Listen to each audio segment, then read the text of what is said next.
Welcome to Into the Night. I'm Nari, your guide on today's excursion down a twisted path. Be careful not to get lost. Be it dark or light, it's easy to lose your way. Are you ready? Then let's begin.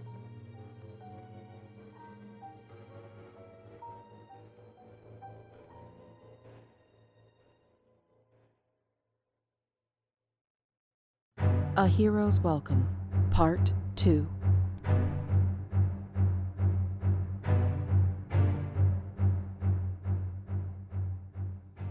He'd hated helicopters his entire life. It was a trait Judd found embarrassing since his dream was to travel in space. Flight shouldn't scare him. Nevertheless, he felt more at ease with the thought of strapping himself into a capsule catapulted into space by rockets than he did sitting in a helicopter a few hundred yards off the ground. These things drop like rocks if anything goes wrong. The generals, unaffected by the flight, wore stoic faces and busied themselves reading encrypted documents on their laptops. They seem oblivious to the fact that they are hovering above the ground in nothing more than a high-tech tin can. After a few hours, the helicopter descended onto a pad inside a compound of nondescript buildings surrounded by electrified fences and security guards. Darkness and the winding path the copter took made it impossible for Judd to determine where he might be. For all he knew, he could be in the desert of Nevada, or he could be deep in the hills of Arkansas. The bright lights of the compound made it impossible for him to see past the glare, so he couldn't get a good look at the landscape. Once on the ground, he was whisked away without having an opportunity to orient himself to the area. He didn't know what the new mission was.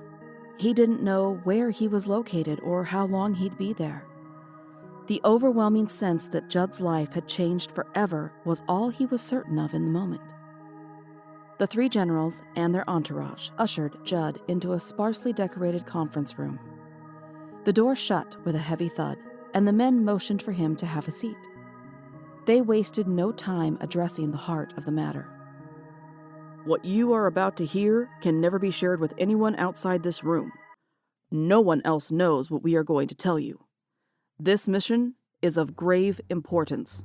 Understood? General Stanton's eyes peered at him from beneath bushy black eyebrows. I understand, sir. From there, the generals laid out numerous documents and photographs across the table in front of Judd. The circled point of light, we believe, is the source of a faint radio signal our instruments intercepted. We believe there is intelligent life on this planet, and given what we can assume about its atmosphere, they may be similar to us. Helms used a pointer to accentuate the dot he referred to. General Thurman walked to a diagram located on the wall of the conference room. Our mission is to send a manned craft to this planet that we refer to as Planet Cache. Ah, yes, cache, a collection of items of the same type stored in a hidden or inaccessible place. General Thurman smiled. Yes, we thought it quite clever to name it that since we were hoping to find life forms and a planet similar to what we have on Earth. Up until this point, it has been inaccessible to us. That has changed. General Stanton and I will escort you to our engineering department where you will get a look at the craft we have designed to make this voyage possible. Follow me. Taking brisk strides, the generals led Judd down a labyrinth of hallways and elevators. If he'd had a sense of where he was, which he didn't, he would have been completely lost while going through the maze the generals seemed comfortable navigating. Finally, they stopped in front of a secured door. General Stanton stared into a retinal scanner and entered a code using the keypad next to the door. A click followed by a hum signaled the access was approved, and the door slid open. Stepping through the doorway, Judd was dumbstruck. Ahead of him, a team of technicians busied themselves coming in and out of a spacecraft, unlike any Judd had ever seen. Well, that's not quite true. This looks like a UFO. General Thurman must have read his thoughts, because before Judd could say anything, Thurman spoke up. Yes, I'm sure you've heard stories and seen photographs of the prototypes we've tested for decades. This is the finished product. So, all those sightings were actually our government testing these out? Most definitely. Well, some were dummy decoys we launched to make eyewitness accounts less believable, and some were poor attempts by our enemies to duplicate our technology. But this is what we have poured so much effort into creating. General Stanton patted Judd on the arm and directed him to the doorway of the hangar. You'll have plenty of time to familiarize yourself with the craft. For now, we want to take you on a quick tour of the facility. Back out into the maze of hallways the group went, and Judd was shown various training areas he'd become familiar with over the next several months. After taking him on a brief tour, General Helms handed a key card to Judd. You will now be shown to your private accommodations. Here is the key to the room you will call home for the next year. For reasons we can't discuss at this time, your mission is vitally important. Thank you for your service to our country, Commander Simpson. Commander Simpson. Judd stood just a little straighter. I wasn't sure I'd ever have that title. An underling to the general led Judd through the corridors and elevators, finally ending up in front of a simple door with a slot for him to slide the keycard. The young man who escorted him said, Commander Simpson, your luggage has already been placed inside. I will return here at 04:30 to take you to the training center. Have a good evening. Judd opened the door to his room and flipped the light switch. He whistled in disbelief. He hadn't stepped into a room.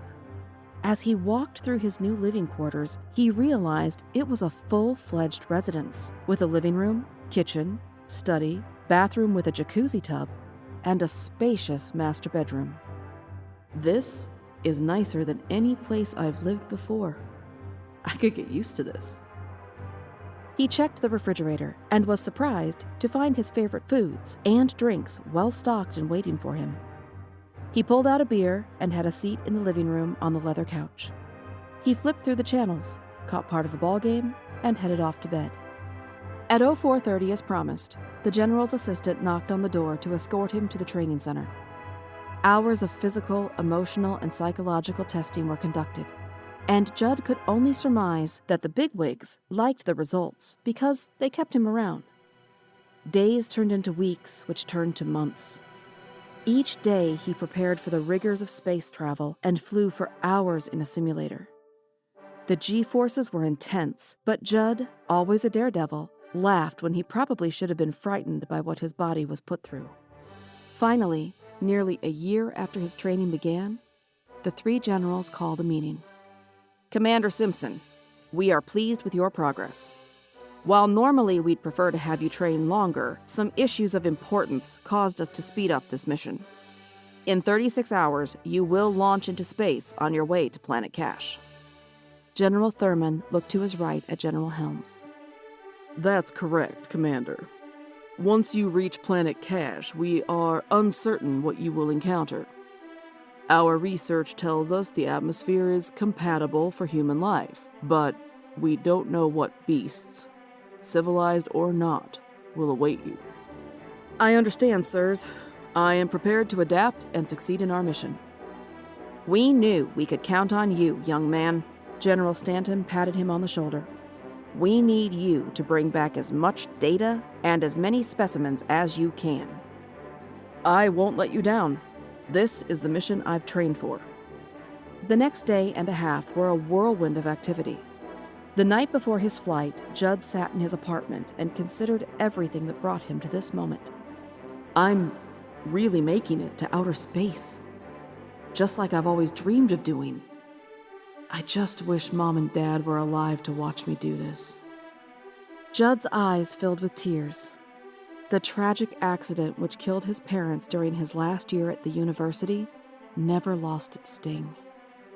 Gazing up at the moon through the living room window, Judd took a deep breath.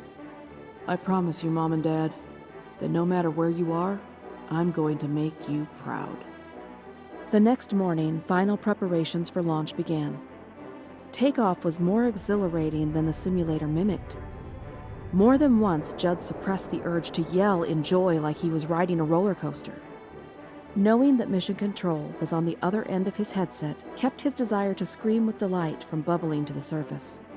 He had plenty to concentrate on. Once out of the Earth's atmosphere, he engaged the hyperdrive and readied himself for the long 5-year flight ahead. He strapped himself into the life pod, sealed the door, and pushed the button to release the gas that would keep him asleep until it was time to glide the craft onto Planet Cash.